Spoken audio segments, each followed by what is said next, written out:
pot să pun mâna pe ele, acum le-am scos, vreau să văd în schimb dacă se desfac. Da, deci ele se desfac, înăuntru se pune ce vrem.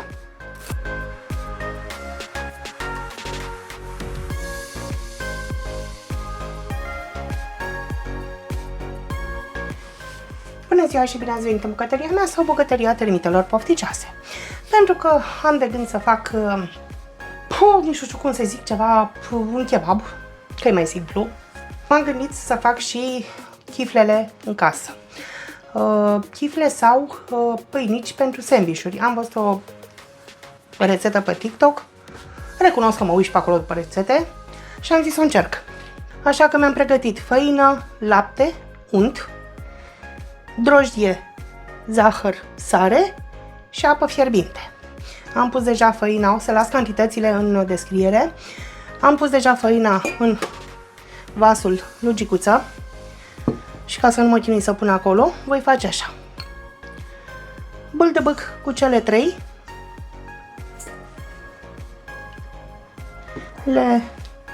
Dacă am băgat mâna în unt, amestec un pic.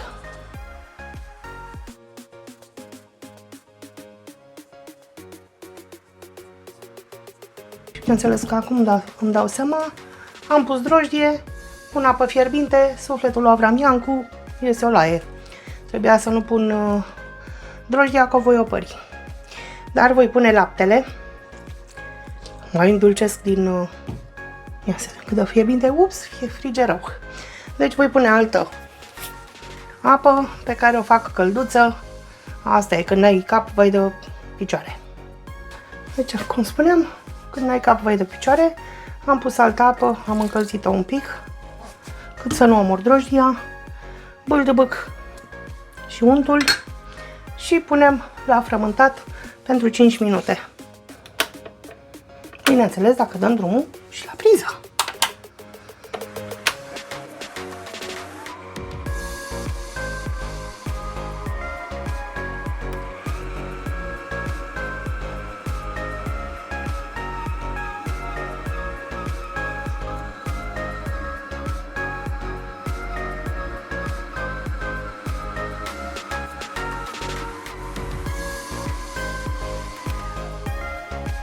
Aproape 5 minute l-am frământat. Așa arată. Deci trebuie să fie, am văzut, un aluat moale și ia să vedem, nelipicios. Lăsăm, curățăm bine marginile și cârligul și lăsăm la crescut o oră. Deci l-am adunat cum am putut. Îl întoarcem și cu fundul în sus, dacă putem, dar nu stau să mă chinui. Deci, cum spuneam, moale și nelipicios. Căscuță pe cap.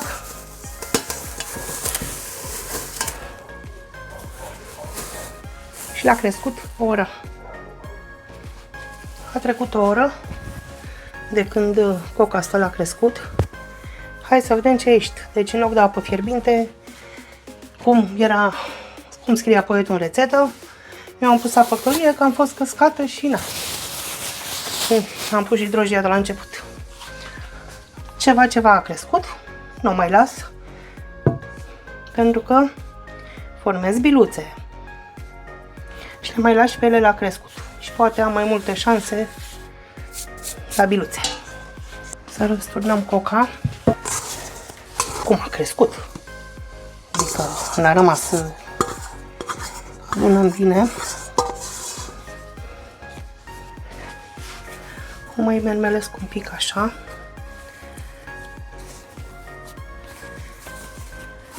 Și am zis că împărțim în 8. Conform tradiției, mie ori nu o să-mi iasă 8, ori nu o să-mi iasă egale.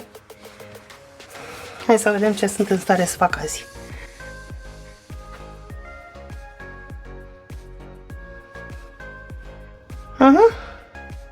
Din care mai au. Uite așa. Ia să vedem.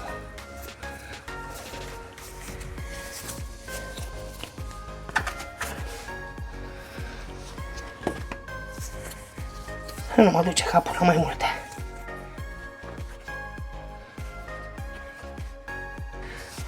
Ce v-am zis? 6. Hai să mai luăm acum din fiecare. 1, 2. Asta deja e mică. 3. Ia. Mai știu, asta și gata. Facem biluțe. Trebuia să fac sul și așa mă ducea capul, dacă o făceam sul. Așa nu m-a dus, se pare. 2.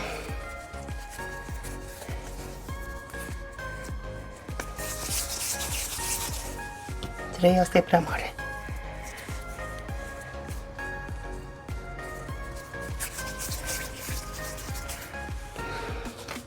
Și tot nu ești 8, bineînțeles. Dar nici mai umblu la ele.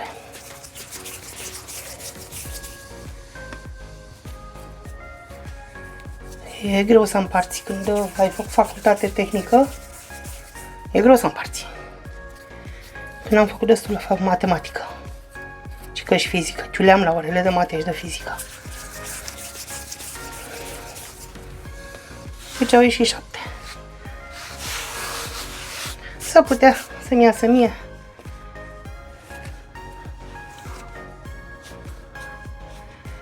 Și cu una mai babană. Unde o punem, uite aici o punem. Și acum, de fapt, nu le lipim. Nu mai merge cu capișon, că și nu mai merge. Hai, Gicuța. Voi face așa. Ups. Uite așa, frumușel.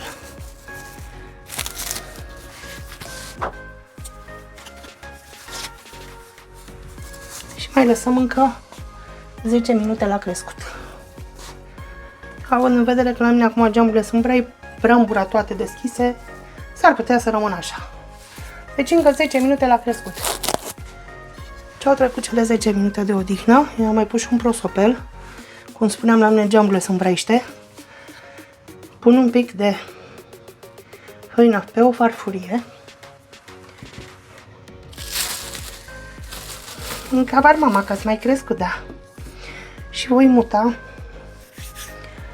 biluțele. Pentru că vom începe să le întindem.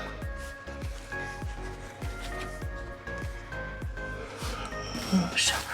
Și acoperim înapoi. Nici nu se usucă. Nu stau nici în curent. Și de ce nu? Mai și cresc, poate. Acum ne luăm jucăriile, respectiv întinze ciosul lui fimea, cum îi zicea ea. Dau totuși cu un pic de făină pe el și ne apucăm de întins.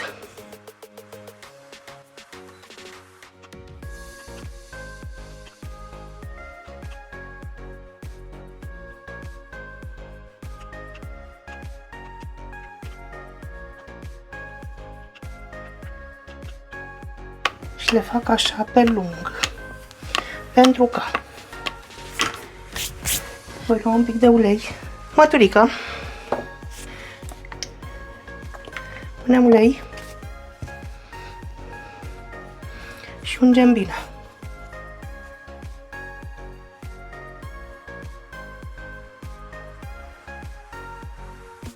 Și după ce am uns bine, cum să fac eu? Uite, așa fac. Împăturim așa, în două. Și le punem deja în tava în care le vom coace.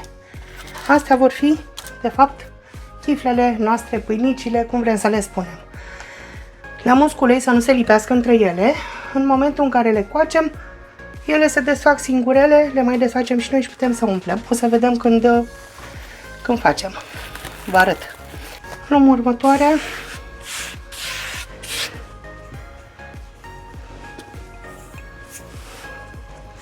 Nu pare că trebuie făină sau nu foarte multă, pentru că este un aluat care nu se lipește. Cred că dacă îi puneam și cum trebuie apă fierbinte, era și mai și. și facem așa până terminăm toate cele 8, respectiv 7 în cazul meu, că asta e, nu știu să număr și să împart. Facem așa până terminăm. Acum, nu trebuie să fie egale.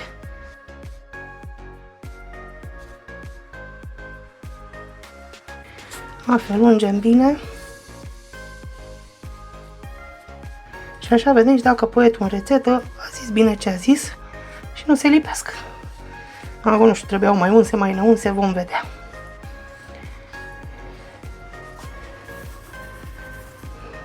Hopa!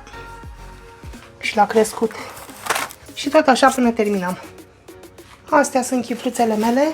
Mi-a luat, cred că 5 minute să le întind. Ce vom face acum? Le punem o pungă pe față. Respectiv, am recuperat prima folie. Le punem și pe a doua.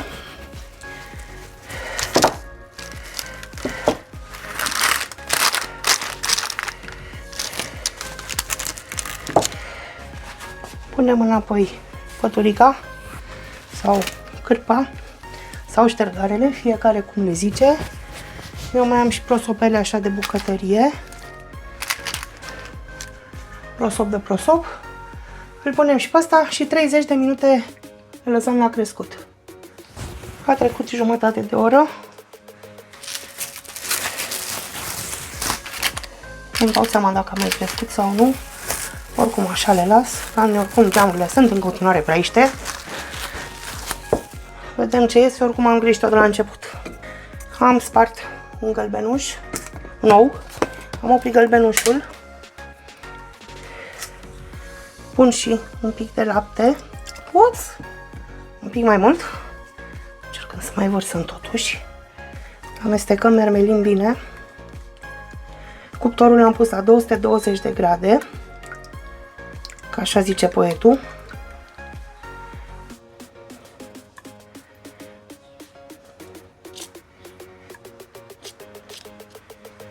Ungem fiecare chifluță.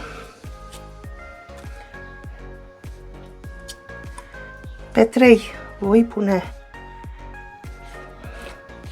susan, pe 3 nu. De ce? Pentru că fimea are momente când vrea cu susan și când vrea fără. Așa că, sau pe 3 nu voi pune susan și pe 4, că doar sunt 7, voi pune. Aici tot uleiul din ele. Hai, mă! Păi, ce facem aici?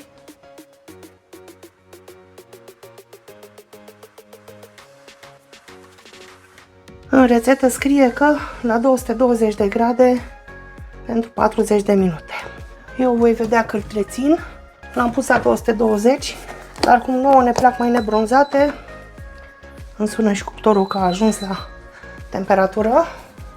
Cum spuneam, pe 4 voi pune susan.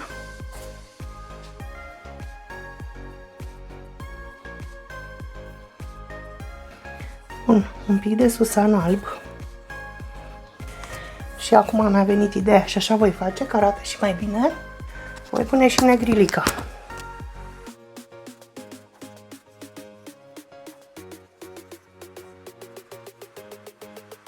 Și le aruncăm la cuptor.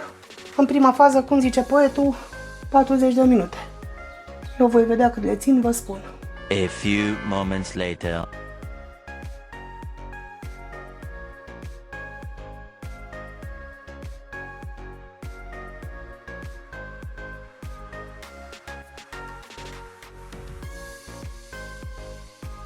Chifluțele mele sunt gata.